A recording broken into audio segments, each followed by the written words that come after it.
Welcome back to the Mike Will Experiment. Today, I am here to drop the complete review of Plumbers Don't Wear Ties, the definitive edition by Limited Run Games, man. Now, these are our new friends at Limited Run Games because they have been so wonderful to provide a review copy for this video.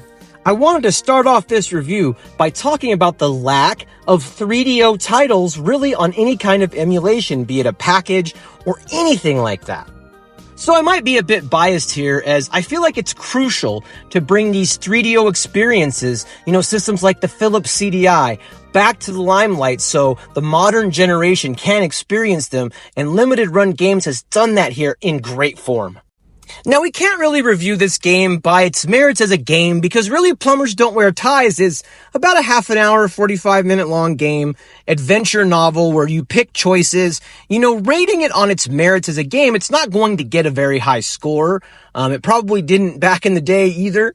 So just kind of keep that in mind. What I'm really talking about in the first part of this review is what Limited Run Games has done to make not only this title preserved beautifully, but very interesting as well. Now, of course, the standard original game is all here in all of its remastered glory.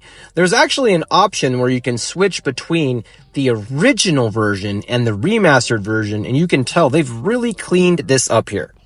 In addition to the job of remastering that they did, they also held true to the original game, keeping all the original choices, not adding any new choices at all. So basically, you've got the original game in its complete form, unaltered. If you want, you just press I believe it's up on the D-pad, and then you get the old version of the graphics. So you can really have that original experience if you want, or like I did, you can play through with the new remastered graphics, and everything actually looks pretty clean. We'll get back more to the base game later, but I wanted to talk about what Limited Run Games did with this game. Now, the Jurassic Park collection was another game that we reviewed for them, and they did a lot less on that. It was more about showcasing the games and it being based on the merits of the games themselves versus being about, trying to spice up what was there originally. Now, with Plumbers, you can't just throw out the original game. It just isn't enough. It's very short. I think people would just be like, well, this isn't worth, $20 because it's just the game. So what they did was they went in and they really, really did this game justice by not only adding extra features, but even adding a mini roguelike game. Now, as you play through the game, it gives you the cheeky, traditional negative score as you go through the game because, none of the choices that you make, spoiler alert, are good. Some progress the story while others take you back to a narrator who basically scolds you. And then he's like, hey, you didn't do this, try again, and you get negative score. But what you also get is points. And that's what's new. That's what Limited Run added. You actually get these points that you can spend inside of this roguelike experience, which is basically like a 3DO game reimagined in modern time, built from the ground up by Limited Run Games. The game PO'd, where you're just going around this area, and you just have these, sprites of different content that you can unlock. Some of it is from people from Digital Foundry. In fact, Kelsey Lewin even made an appearance in this.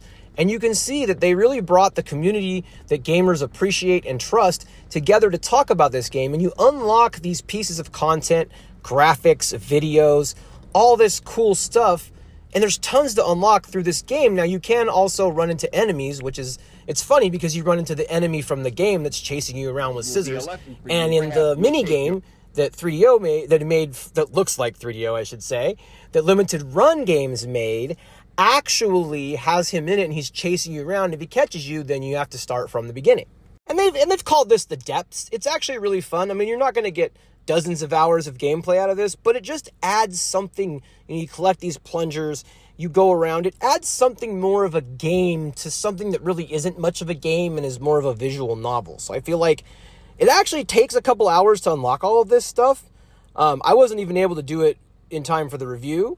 There's actually a lot to unlock. So there he goes. He's chasing you around. But there's actually a lot to unlock. So that's something to keep in mind. You're going to play through the original game. Really, you're going to see all of the possible plot choices in like an hour and a half tops. That's if you go back through it a couple of times. Then you've basically seen the whole base game.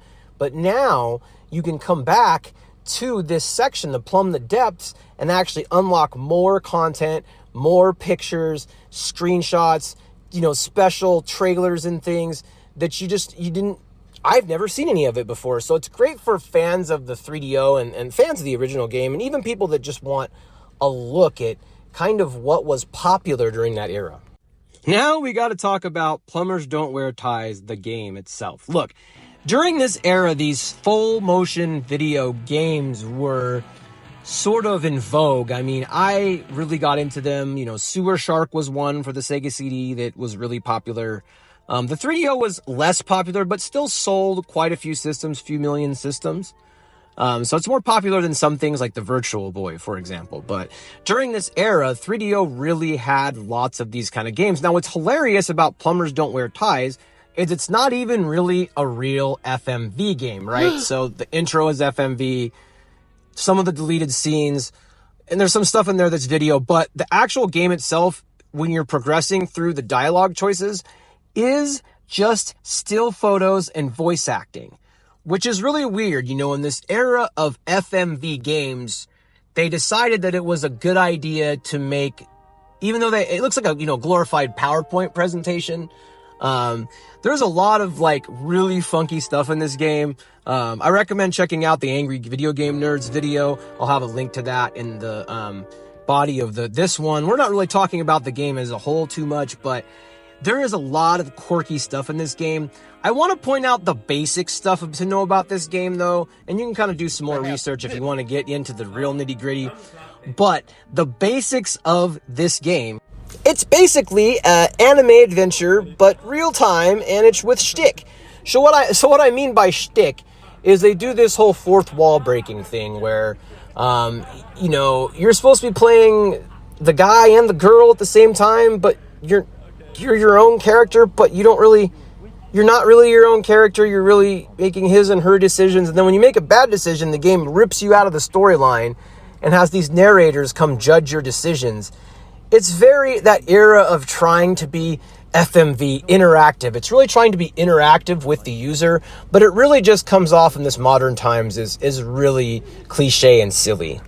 Now, does that mean I don't recommend you buy this or play it? Absolutely not. I think any Switch owner who cares about, you can get the physical version if you care about preserving the game. I only collect digitally, but I really like limited run games, digital releases lately. They've really been knocking it out of the park with Jurassic Park. I gave that a 7 out of 10. That was a really good release.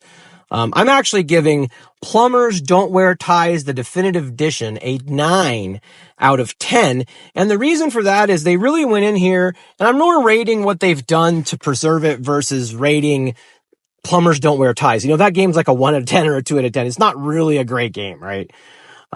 So because of that, I want to be fair to limited run games and rate what they've done with the package. And I think they've done a superb job. So like I said, 9 out of 10. Great job, guys. If you're not familiar with this game, I don't know that $20 may be super worth it for you. Maybe wait for a sale. But if you've ever liked the 3DO or ever liked this game or seen the Angry Video Game Nerd video, buy it for $20. It is well worth it. I've gotten more than $20 out of entertainment out of it. I highly recommend you pick it up. It is a one-of-a-kind game. It is preserving a history of gaming that, many haven't really seen. It's the 3DO and the Philips CDI were these systems that, a lot of people couldn't afford. And I didn't manage to get both when I was a kid. I talked my dad into getting the 3DO, and so these games are just so special to me because I sought after. The 3DO wasn't popular, so you had to go to not GameStop, but EB Games and Babbage's to find these games because they were so rare. You couldn't just walk into a regular store and get them like a Nintendo game. I thought that made it even cooler, and the TurboGrafx 16 was like that to some extent. So these are the systems that I'm fascinated with as an adult because there were so many games that I couldn't get for these systems, and I didn't buy Plumbers Don't Wear Ties back in the day. I was a kid. It wasn't really appropriate for me. Plus, it was like $60 for a game that was 30 minutes long. I remember the box, though. I remember seeing it in the store, and the fact that it's a 3DO game that's been reimagined is all I need to be all in. But what do you think of Plumbers Don't Wear Ties, the definitive edition? Let me know in the comments below, and I hope y'all are having a great day. To see more of these videos and faster, consider donating to our Patreon at patreon.com/themikewillexperiment.